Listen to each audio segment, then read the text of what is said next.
looks like progress. As per the usual, I didn't show you the boring stuff.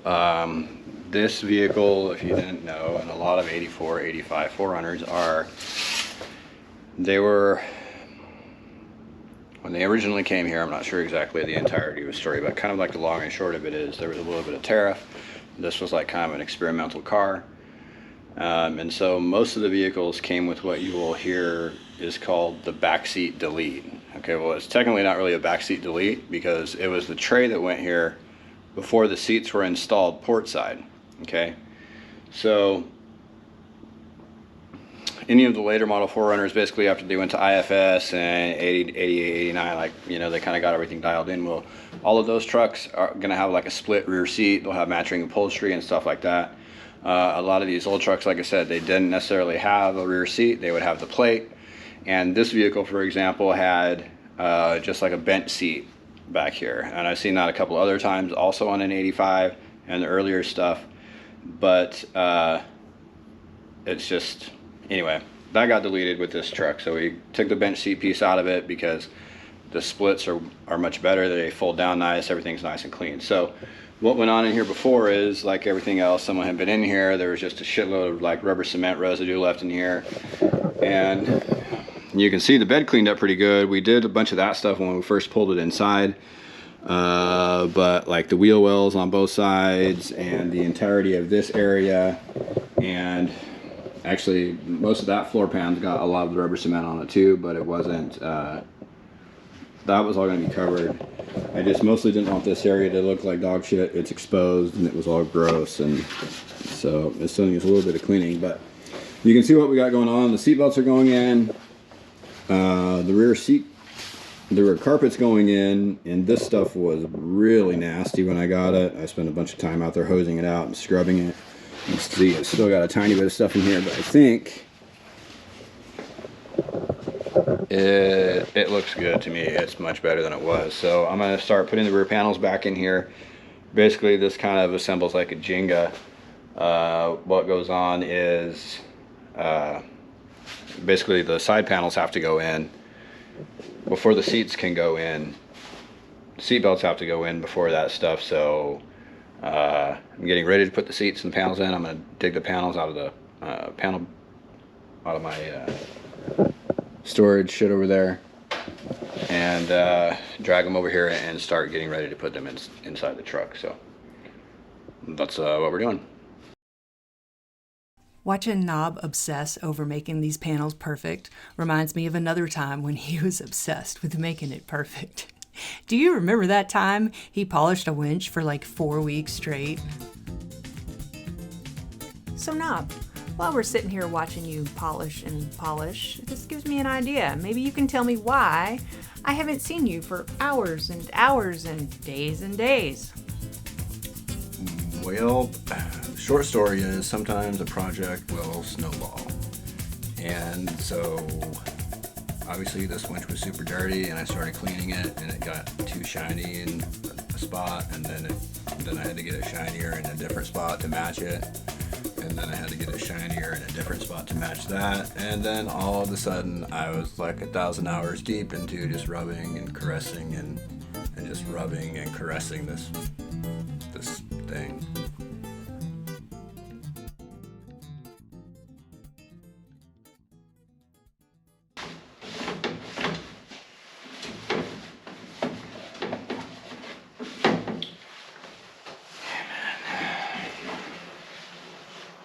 Okay, so just kind of a quick mention in passing while we're here. I just want to talk about these clips. So, and these, can you hear me now? In the older vehicles, in these door panels, they used like this two-piece, they used a two-piece unit, right? So this little nipple thing is supposed to go into the car. This always reminds me of, I don't know, I can't remember what the game's called. It looks like a little game piece, right? A little chess pawn or something. Anyway, this is what it looks like in the back. This is when the nipple doesn't come off, it pulled out of the car. This is when the nipple does, right? And so you can see on that panel over there, it looks like only one of them, right? Only a couple of them came out right. They will come out in, let's see if we can one-hand this guy. All right, so it will come out like this, right? And then you'd think that would just like snap out of there, but it doesn't. It's stupid. So what I ended up doing here to get these apart, I can get the two pieces in the tool like that, and you'd think you could just push on that and it would snap it out, but it doesn't. So you push this down in the tool like that. Still not trying to come out of there yet. So this is the kind of shit that pisses me off about these cars. Stupid crap like this. So now I need two tools to get this one stupid snap clip apart, right? Yeah, I don't know if this is common knowledge or not, but here's a little life hack I found. So I had a bunch of late model third gen 4Runner door panels that I threw away, but before I threw away the door panels, I stole all the snap clips out of them. These are a direct fit. You can just swap these. So if you can't get these other clips from the dealer, these ones I'm sure are available from the dealer. They're not a two-piece pain in the ass, and they do just fit the way they're supposed to work, right? So it would snap into the back of the panel the way they would. They just snap in here perfectly. I have a few of these swapped over on the other truck because I just got tired of fighting with these. They're dumb. So I'm gonna go ahead and start putting these panels in.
Rear seats are in.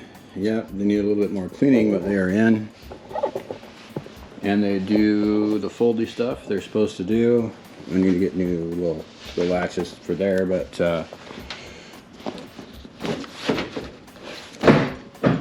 these latches catch.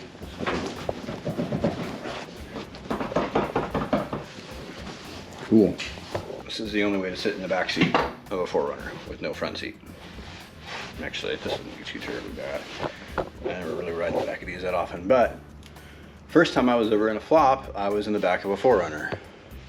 So, famous last words, never say just one last thing. Just one last time. Just this one more thing. Those are undoubtedly famous last words. Do not ever say it.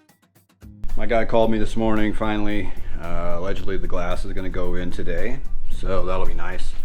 I went ahead and did Rust-Oleum Rusto treatment and got everything cleaned up, ready to go back in. Ended up having to wait on the clips, so we got a set of clips ready to go in, and the truck is ready. So 4Runner getting glass. Stay tuned.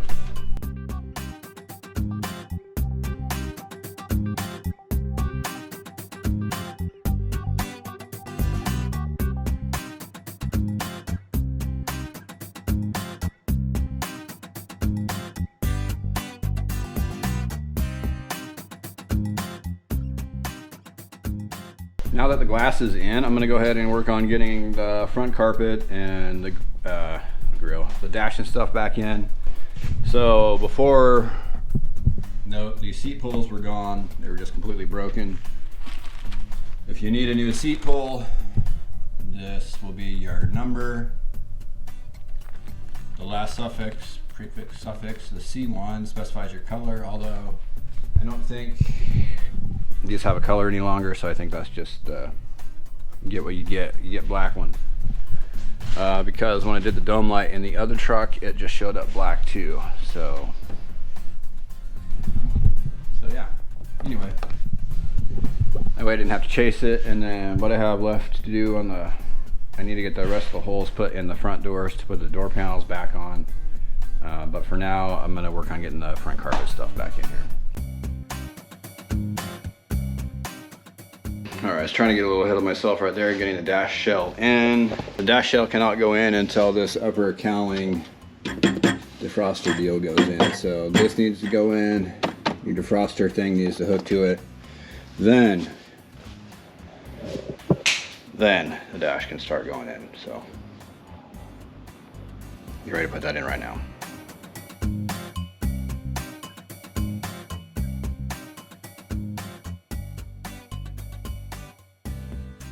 Slowly plugging away here. Dash is basically in, belts are in, and that leads us to getting the front seats in. So one thing I kind of wanted to talk about here is this front passenger jump seat is different than what you would find in a pickup, and the reason that is so it can slide forward and allow you to get into the rear seats. So yeah, anyway, the truck's designed that way. Sorry to laugh, I've been watching this video and I watched this dude, and no offense to people making videos who don't know about these rigs, but I just watched this dude who's a bigger guy do demos on a couple of first gen 4Runners, and both times dude's trying to crawl in the driver's side of the truck. So that's not how these were designed. They were designed for the passengers in the back seat to load from the passenger seat. And the reason you show that, and the reason I say that is the second handle right here is so the rear passengers can access that door. You know, like if you have kids that you don't let ride in the front seat. Remember when that wasn't a thing? Kids rode in the front, wasn't a big deal.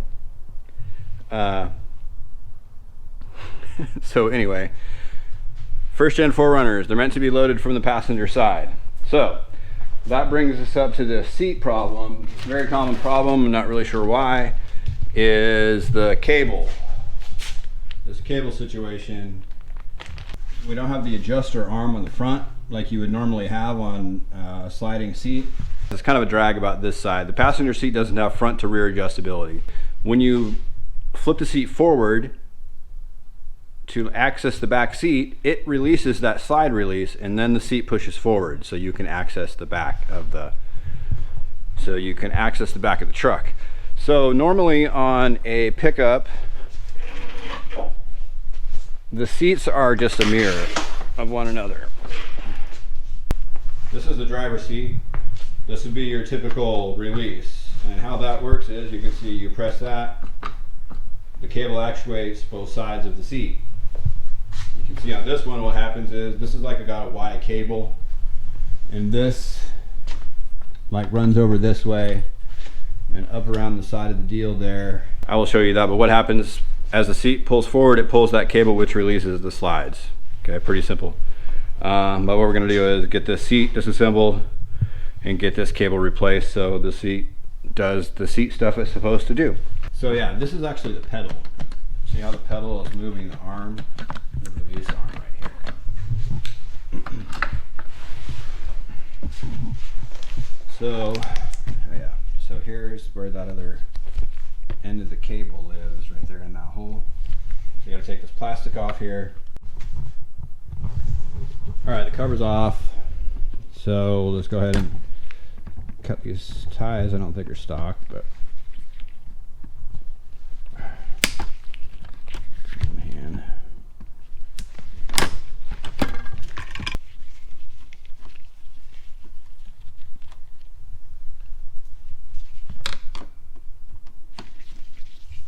All these screws are little shorties. They are specific to this job. your new part number. All right, so to get the ball up behind this needs to be pried back a little bit. So we're just gonna get in here with the screwdriver, pry that back, and have to get the cable behind it. This does come with a new bracket on there, one that we just took off. So that goes like that, and then that goes over there like that. So I'll go ahead and get that screwed on there.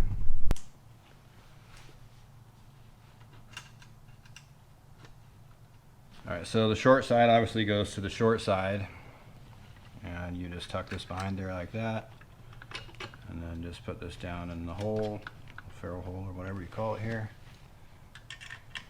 Same thing with this side.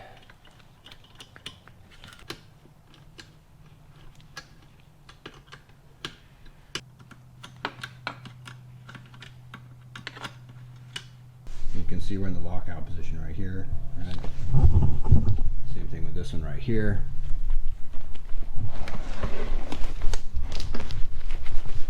When we unlock the seat, we totally clear here.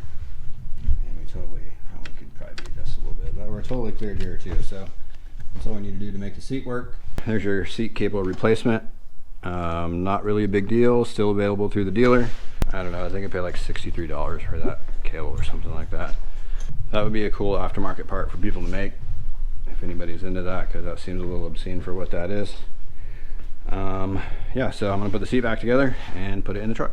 I've been messing around here trying to get the seats in so I could show you the difference between how far that one goes and how far the other one goes. And so anyway, what ended up happening was I tried to put the driver's seat in and the reclining action wasn't working.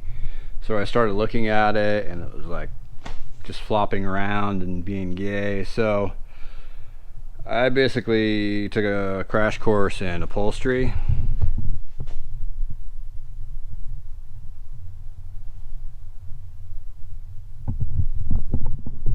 I swear to God, if it's not one thing, it's another. So what was going on here is this rod right here runs across from the handle. You can see when I move the handle, it moves there and it moves there. So what's going on is the seat is spreading right here, so this pawl can't reach in there and grab the deal. What I ended up doing was, this was like acting really weird. What I found is the seat is all broken right here. So instead of putting the seat in, I'm going to take it all the way apart, weld my seat back up, put it back together without breaking it worse. So since that's on delay, what we will do is show you, this is where the seat goes. In my opinion, your passenger seat should be all the way back unless there's someone behind you, okay? The seat folds up, and then,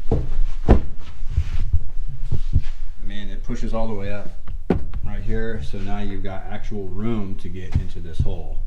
I'll show you the driver's side gap when I get the seat fixed. That's going to be tomorrow's project, I guess. So I don't have much choice. I need that seat to drive. Yeah, that's the joys of free parts, I guess. Beggars can't be choosers, so choose to fix parts.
now we're just putting the frame back together like it should. It's pretty straightforward. Once you pull the cover off, it's just bolted on to the frame like this.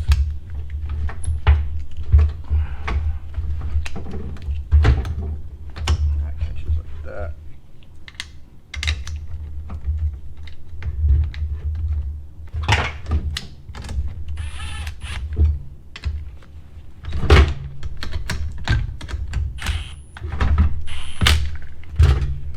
So that side on. The problem was this thing was splaying, so this arm wasn't able to grab this arm.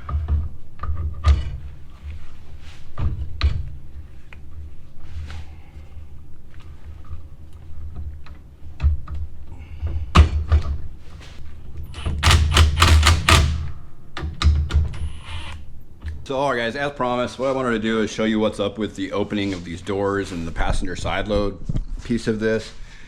So essentially what goes on, this seat comes up and it pushes all the way forward like that. So it gives you a decent gap to get into the truck. We're close to 11 inches right here, 10.5, 11 inches. It's too bad they couldn't figure out how to make both of these slide, but this seat moves forward and you're like 7 inches about. 4 inches might not seem like that big of a deal, but it is a big deal to somebody like your mom. That wraps up another episode of Snale Racing. Thank you for watching. Please make sure to like and subscribe.